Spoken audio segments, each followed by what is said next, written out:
Olá, eu sou o professor Diogo Comba, o Diogão da redação de Português e Literatura também. É assim que você me encontra aqui no YouTube e em outras redes sociais. Professor Diogo Comba. Peço para que você se inscreva no canal, deixe o seu like e ative o sininho. E hoje eu venho aqui fazer a leitura comentada do terceiro capítulo do livro O Meu Amigo Pintor, da Lígia Bojunga Nunes. Por quê? Porque a gente vai ter questões relativas a esse livro no primeiro exame de qualificação do vestibular da UERJ 2024, ou seja, quem vai fazer esse ano e quer entrar lá na UERJ no ano que vem, beleza? Esse livro está em falta, não está sendo fácil achar esse livro, nem mesmo pela internet, nem mesmo em plataformas de sebos virtuais, esse tipo de coisa. Então, estou fazendo aqui essa não boa ação, né? Esse trabalho pedagógico com essa leitura comentada, analisando cada capítulo, dizendo que tipo de questão pode cair, esse tipo de coisa. Vamos lá então, terceiro capítulo que começa assim, terça-feira, como se fosse um diário lá do menino, né? Hoje eu ia saindo do banho quando eu vi o síndico entrando. Ele é o pai da filha daquela mãe que esqueceu o frango no forno. Mas que depressa eu corri para o meu quarto e fechei a porta. Não era para ele não me ver nu, não. Era porque, para ser franco, eu não curto aquele síndico. Uma vez ele disse que pintor que pinta a mulher amarela é porque não sabe pintar a mulher como ela é. Tipo do cara que não saca nada de arte, não é? Sendo que, num primeiro momento, nem mesmo esse menino entendeu porque que a mulher estava amarela, né? Para a gente observar como ele foi sendo educado, como se ele foi sendo doutrinado do bom sentido por esse pintor. Outra vez eu estava lá em cima jogando gamão e aí tocaram a campainha. Quando eu abri a porta, dois caras disseram que eram da polícia e me mandaram embora. Queriam ficar sozinhos com meu amigo para interrogar ele. Depois a gente ficou sabendo que o síndico tinha ido na polícia dizer que meu amigo estava morando aqui no prédio. Tipo do cara que não saca nada de cada um na sua, não é? E ainda por cima, sempre que esse síndico aparece aqui em casa, ou é para fazer de queixa de alguém do edifício, ou é para arrastar o meu pai e minha mãe para reunião de condomínio, que eles detestam. Então eu achei melhor ficar bem quieto aqui no meu quarto. Mas lá pelas tantas, eu ouvi o nome do meu amigo e comecei a prestar atenção na conversa da sala. Tive que abrir a porta para escutar o meu pai. Ele estava falando de suicídio, e cada vez que ele e minha mãe falam nisso, eles baixam a voz. O síndico não. Ele tem um vozeirão que Nossa Senhora. Até o cochicho dele é um cochichão, que a gente ouve lá da esquina. Então ele foi cochichãozando, olha que palavra interessante. É que na UERJ não costuma cair tanto, né, questões que envolvam a análise gramatical de uma palavra, mas, por exemplo, eu dou estrutura e formação de palavras no segundo ano do ensino médio. Isso aqui seria muito interessante para analisar. Enfim, então ele foi cochichãozando que o meu amigo tinha ficado marcado por causa das ideias políticas dele. Eu não entendi nada do que queria dizer e, quem sabe, ele tinha se matado por causa disso, interrogação. Será que ele achava que ia ser preso de novo, interrogação? A minha mãe perguntou, discurso direto. Tem lá a fala da personagem, inclusive com travessão e tal. E aí começou, política para cá, política para lá. Não aguentei mais ficar quieto. Fui lá na sala e falei: a dona Clarice disse que o meu amigo morreu feito todo mundo um dia morre. Não foi de propósito, não. Ela tinha que dizer isso, não tinha? O síndico falou. Respondi olhando para o meu... Então ele foi responder olhando para o pai. Ela conhecia ele melhor que ninguém, e ela me garantiu que não foi de propósito. Ela tinha que dizer isso, o vozeirão falou de novo, para ninguém ficar pensando que foi por causa dela que ele se matou. Eu não parava de olhar para o meu pai, meu pai não parava de olhar para mim. Mas por que ele ia fazer isso? Eu perguntei. Porque ele estava doente, meu filho. Doente? A gente jogou o gamão na véspera.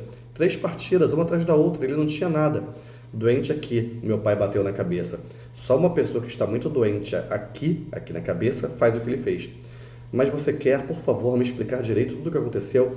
Aí minha mãe disse que eles já estavam atrasados para a reunião de condomínio. Eu fiquei nervoso. Mas ele era meu amigo, o síndico levantou. Vamos indo? Amigo para valer. Ele mesmo falou que idade não contava para a gente ser amigo sincero. E eu vou ficar sem saber se foi mesmo de propósito que ele morreu? A minha mãe me abraçou. Você não tem mais que ficar pensando nisso, Cláudio. Cláudio é o nome do menino. Poucas vezes, né, o nome dele é relatado e tal. Na sua idade, a gente tem que pensar na vida e não na morte. Você tem outros amigos que eu não gosto feito eu gostava dele. Você tem tanta coisa para estudar, para brincar, para inventar. Para de ficar pensando no que aconteceu com ele e toca a vida para frente, meu filho. Foi saindo e eu fiquei. E fiquei no ar ainda por cima. Voltei para o quarto. Achei que meu pai estava com mais cara de verdade do que a dona Clarice. Não é porque ele era meu pai, não. Era pelo jeito dele olhar tanto no meu olho e falar tanto para o chão. Mas certeza eu não tenho e fico pensando, será que foi mesmo? E se foi mesmo, foi porque ele gostava tanto de pintar, de jogar gamão, de comer, de pensar. Ele gostava do relógio tocando. E se via uma flor lá embaixo, logo debruçava na janela para me dizer: olha que coisa bonita. Aí a gente fica aqui na dúvida. Olha que coisa bonita. Será que é o menino falando a respeito do amigo? Ou seria uma fala no discurso indireto livre do amigo dele, né? Tá vendo? Olha só o duplo sentido aqui, que interessante. E ele vai e acaba com tudo isso que era bom. Se na hora de debruçar para ver a flor ele caía da janela, se na hora de comer ele se engasgava e sufocava, ou se ele então tivesse ficado bem velho, mas assim, resolvendo ele mesmo, eu vou me acabar agora? Por quê? Por quê? Por quê? O tabuleiro de gamão estava aberto. Hoje era dia da gente jogar. E o álbum que ele tinha me dado também estava aberto numa aquarela que mostrava um barco amarelo afundando no mar cor de... Que cor era aquela? Não era bege, nem era marrom fraquinho. Quase que podia ser uma cor que meu amigo gostava e que ele chamava de siena, mas também não era. Não tinha cor de rosa nem de laranja. O que era então? Eu inventei que era cor de saudade e pronto. Olha só que formação interessante, cor de saudade. Aquela figura de linguagem da sinestesia. A gente comentou, né, que em vários momentos pode ter o estudo das figuras de linguagem aí. Na página do lado, para mostrar como é que as cores mudam, o meu amigo desenhou outra aquarela. Depois de afundar no mar cor de saudade, o mar aparece de novo. Mas aí, com aquele banho, o amarelo dele ficou diferente, esquisito, com uma cara que eu não gosto nada e que eu vou até chamar um amarelo síndico. Amarelo síndico, tá vendo?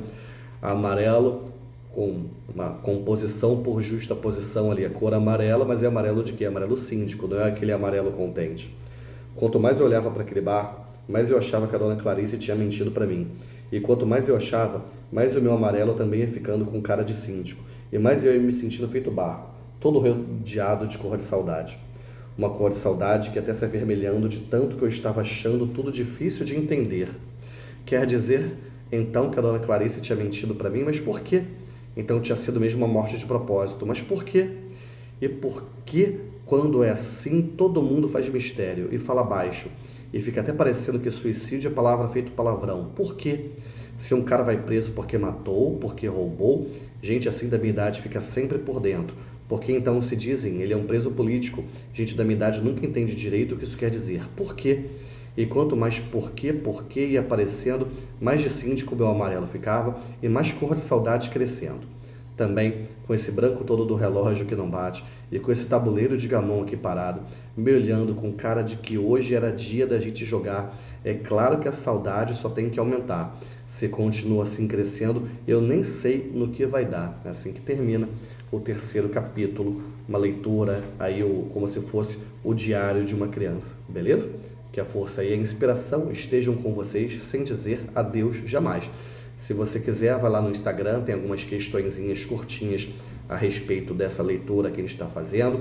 Você pode deixar sua dúvida aí nos comentários também para a gente trocar uma ideia.